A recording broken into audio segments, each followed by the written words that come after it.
గ్రహదోషాల నుంచి విముక్తి పొందాలంటే ఈ గణపతిని పూజించాల్సిందే. మామూలుగా ప్రతి ఒక్క వ్యక్తి జాతకరీత్యా జీవితంలో ఏదో ఒక సమయంలో గ్రహదోషాలను ఎదుర్కోవాల్సి ఉంటుంది. అయితే ఈ గ్రహదోషాలు ఉన్నప్పుడు కొన్నిసార్లు శుభ, అశుభ ఫలితాలు కూడా కలుగుతూ ఉంటాయి. అశుభ ఫలితాలు కలిగినప్పుడు అష్ట కష్టాలు పడుతూ ఉంటారు. ఈ ఫలితాల నుంచి బయటపడడం కోసం అనేక రకాల మార్గాలను అనుసరిస్తూ ఉంటారు.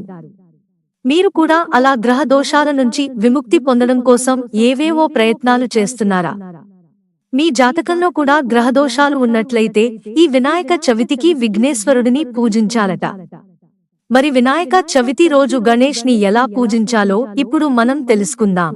జాతకంలో సూర్య దోషం ఉండడం వల్ల వృత్తి కెరీర్లో ఇబ్బందులు ఎదురవుతాయి. వాటిని అధిగమించేందుకు మీరు ఎర్రచందనంతో చేసిన వినాయకుడిని పూజించాలట. ఇలా చేయడం వల్ల దోషం తొలగిపోవడంతో పాటు అనారోగ్య సమస్యల నుంచి ఉపశమనం కలుగుతుందని చెబుతున్నారు. అదేవిధంగా జాతకంలో చంద్రుడు స్థానం బలహీనంగా ఉన్నట్లయితే వినాయక చవితి రోజు పాలరాయి లేదా వెండితో చేసిన వినాయకుడిని పూజించాలట. ఇలా చేయడం వల్ల చంద్రదోషం తొలగిపోతుందని చెబుతున్నారు. జాతకంలో కుజదోషము ఉన్నప్పుడు వివాహంలో అలాగే వైవాహిక జీవితంలో అనేక అడ్డంకులు ఎదురవుతూ ఉంటాయి. వాటి నుంచి బయటపడాలంటే వినాయక చవితి రోజు రాగితో చేసిన వినాయకుడిని పూజిస్తే శుభ ఫలితాలు కలుగుతాయట. జాతకంలో బుధ గ్రహ దోషం వెంటాడుతున్నట్లయితే మీరు వినాయక చవితి రోజు మరకత గణపతిని ఆరాధించాలని పండితులు చెబుతున్నారు. అలాగే గురు దోషం నుంచి బయటపడేందుకు పసుపుతో చేసిన గణపతిని పూజించాలట. అలాగే చందనం లేదా బంగారంతో చేసిన వినాయకుడిని పూజించిన విశేష ఫలితం లభిస్తుందని చెబుతున్నారు.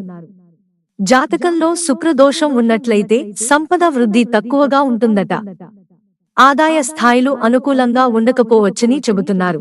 అందువల్ల ఈ దోషాన్ని నివారించేందుకు స్ఫటిక గణపతిని ఆరాధన చేయాలట.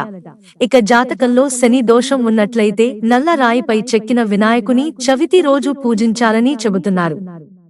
నీడ గ్రహమైన రాహు దోషం జాతకంలో ఉన్నట్లయితే అనేక కష్టాలు వెంటాడుతాయట. ఈ దోష నివారణ కోసం మట్టితో చేసిన గణపతిని పూజించాలని చెబుతున్నారు.